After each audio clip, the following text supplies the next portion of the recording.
The challenge: create a rail solution for transporting high and wide components to two significant power plants in central PA, transitioning from coal-fired to natural gas fuel.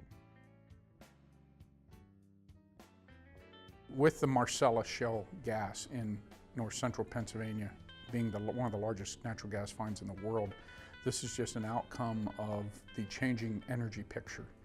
And we as a short line, even though we won't serve a natural gas plant, these natural gas plants will consume large volumes of gas, which means more wells to be drilled, more pipe to be hauled, more frac sand to be hauled. So there is a downstream effect, a positive effect for our companies in the area with the development of these plants, because the consumption is happening locally. Two significant power plants in central Pennsylvania provide 1,000 local jobs and contribute to the PJM power grid, servicing 61 million people in 14 different states.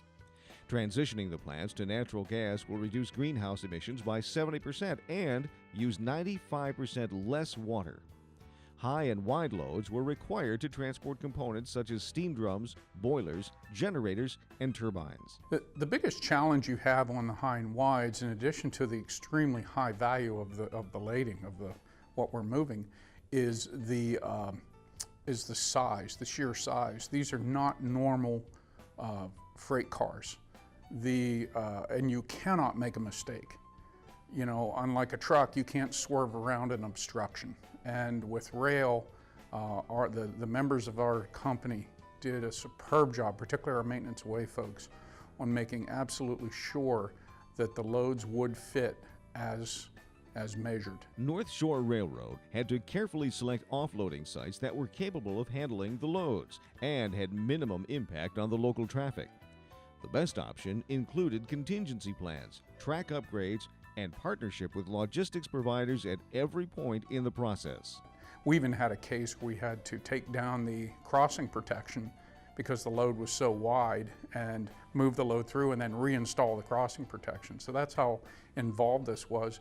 And on top of that, this was all going on over and above our normal daily operations. And one of the things we're proud of throughout all these high and wides that we handled, none of the normal customers noticed any difference. Another opportunity for high and wide loads came using the Nittany and Bald Eagle Railroad to service the American Eagle paper mill plant, who was undergoing a conversion project.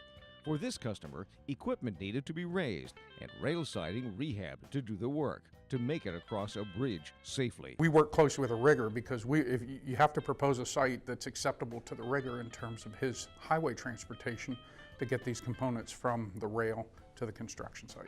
North Shore Railroad's high and wide shipment project was deemed successful on a number of fronts, from the number of movements to the effectiveness of the complex implementation planning to the savings of local road wear and tear by moving millions of pounds from road to rail. The project success measures?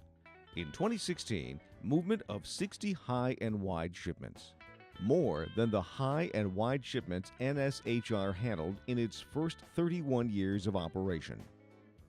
More than 60 crews outside of the regularly scheduled train crews were assigned to handle complexity.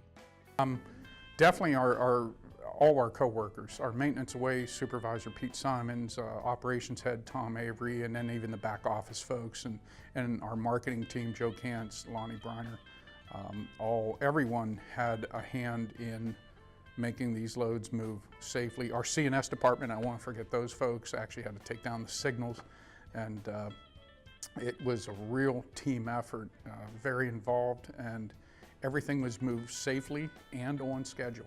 One of the things I'm the most proud of is that our company was able to continue the high level of service to the people who weren't involved with these loads, and our team did a great job.